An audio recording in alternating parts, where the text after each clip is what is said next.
సాత్వికుడును దీన మనస్సు కలిగిన యేసయ్య నామం పేరట క్రీస్తునందున దేవుని ప్రియులారా, మీ అందరికీ హృదయపూర్వకమైన వందనములు తెలియచేయచ్చు ఉన్నాను. ఈ దినపు యేసయ్య కృపవార్త అపోస్తులుడైన పేతురు గారు వ్రాసిన మొదటి పత్రిక 5వ అధ్యాయం 5వ వచనం.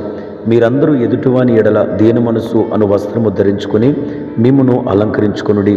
క్రీస్తునందున దేవుని ప్రియులారా, మన ప్రభు రెండవ మారు మహిమలో ఆయన ప్రత్యక్షం కాబోచుండగా ఆ మహిమ ప్రత్యక్షత కొరకు ఎదురు చూచున్న కన్యకను వధువు సంఘమైన మనమందరం ఓ శ్రేష్టమైన అలంకరణ చేత అలంకరించబడాలి.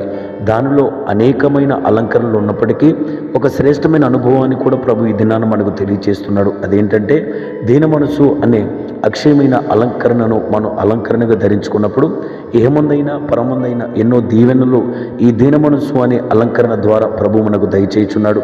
గర్వించిన వారు, అహంకారం చేత జీవించిన వారు, తిరుగుబాటు చేసిన వారు పరిశుద్ధ గ్రంథంలో పతనమైపోయినట్లుగా, నశించినట్లుగా, వారి జీవితాలు, వారి కుటుంబాలు దేవుని సన్నిధి నుండి వెలివేయబడి నశించినట్లుగా మనం చూస్తూ ఉన్నాం. కాబట్టి మనకు హాని, మనకు కీడు కలిగించే ఈ గర్వం, అహంకారం విడిచి దీన మనస్సు అనే ఈ గుణమనే అక్షయమైన అలంకరణను మనం ధరించుకొని ప్రభు సన్నిధిలో ప్రతి మనుషుని ఎదుట ఇలాగ జీవించాలి.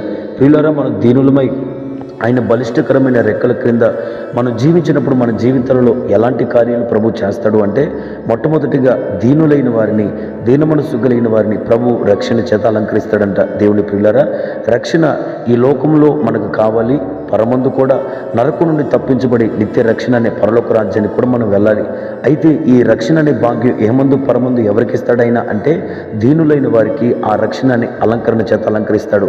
ఈ రక్షణ యేసుక్రీస్తు శిలువ యాగములో ఆయన కార్చిన పవిత్రమైన రక్తం ద్వారా ఈ రక్షణ అనుగ్రహించబడింది కనుక ఈ ఉచితమైన, విలువైన, అమూల్యమైన రక్షణ దీనులైన వారికి మాత్రమే ప్రభు అలంకరణగా అనుగ్రహిస్తాడు. అంత మాత్రమే కాక దీనుల ప్రార్థన ప్రభు అంగీకరిస్తాడని కీర్తనల గ్రంథంలో వ్రాయబడి ఉన్నది. ప్రియులారా, కొందరు గర్వంతో, కొందరు తగ్గింపు లేకుండానే ప్రార్థిస్తారు. అయితే అటివారి ప్రార్థన ఆలకించడు. కానీ యోషియా దేవుని గ్రంథపు మాటలు వినినప్పుడు తను దీన మనస్సును ధరించుకొని దేవుని సన్నిధిలో కన్నీళ్లు రాల్చాడు. అప్పుడు ఏం జరిగిందో తెలుసా? సాక్షాత్తు దేవుడే మాట్లాడుతున్నాడు ప్రవక్తని ద్వారా. నీవు నా సన్నిధిలో కన్నీళ్లు రాల్చి దీనత్వంతో ప్రార్థించావు గనుక నీ ప్రార్థన నేను అంగీకరించాను. నీ దినములలో కీడు రాదు, నీవు కీడు చూడకోకుండా నీ పితరుల యొద్దకు చేర్చబడతావు అని మాట్లాడాడు. ప్రియులారా, మనమును యోషయ్య దేవుడిని ఆరాధించుచున్నాం. అయితే మన ప్రార్థనకు జవాబు రాకపోవటానికి గల కారణం దీనత్వం లేకపోవటే. కాబట్టి ఈ దినము నుండి దీన మనస్సు కలిగి మనం జీవిద్దాం. మన పితరులు ఎలాగైతే ప్రార్థనల ద్వారా అద్భుతాలు అనుభవించారో ఆ దీన మనస్సుతో చేసిన ప్రార్థనల ద్వారా మన జీవితంలో కూడా మన అద్భుతాలు అనుభవించదుముగాక.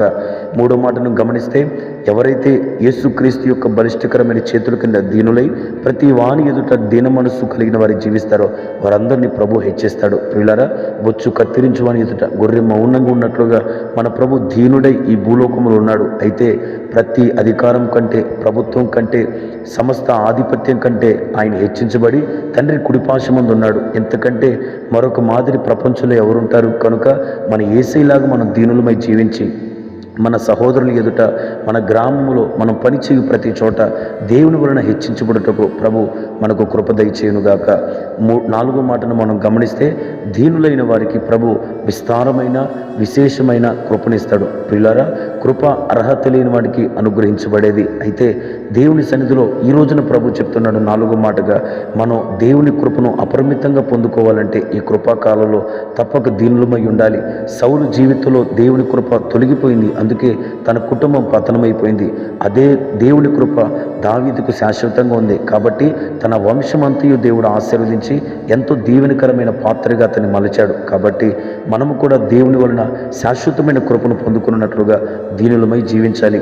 ఐదవదిగా సువార్తలో వ్రాయబడిన మాట, ఎందరైతే ఆత్మ విషయమై దీనులై ఉంటారో పరలోక రాజ్యం వారిదేనని. ప్రియులరా, మన ప్రభు మన కొరకు ఒక శ్రేష్టమైన పట్టణాన్ని కడుతున్నాడు. అది బంగారపు వీధులు కలిగినది. అది 12 గుమ్మములు, 12 పునాదులతో నిర్మించబడుతున్న శ్రేష్టమైన, సుందరమైన పట్టణమై ఉన్నది. ఆ పట్టణం మన కొరకే. అయితే మనం ఈ భూమి మీద దీనులమై జీవించినప్పుడే దానిని స్వతంత్రించుకోగలం.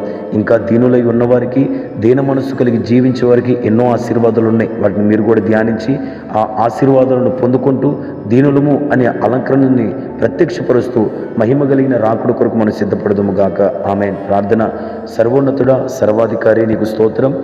ఈ దినమును మీరు మాకు నేర్పిన శ్రేష్టమైన కృపావార్తను బట్టి స్తోత్రాలు. నిత్యముగా నీ కనుల ఎదుట, ప్రతి మనుషుని ఎదుట దీనులమై ప్రభు మేము జీవించేటట్లుగా సహాయం చేయమని, దీనులకు కలిగి ఆశీర్వాదం దయచేయమని యేసు నామములో అడుగుచున్నాము తండ్రి. ఆమేన్. Praise the lord.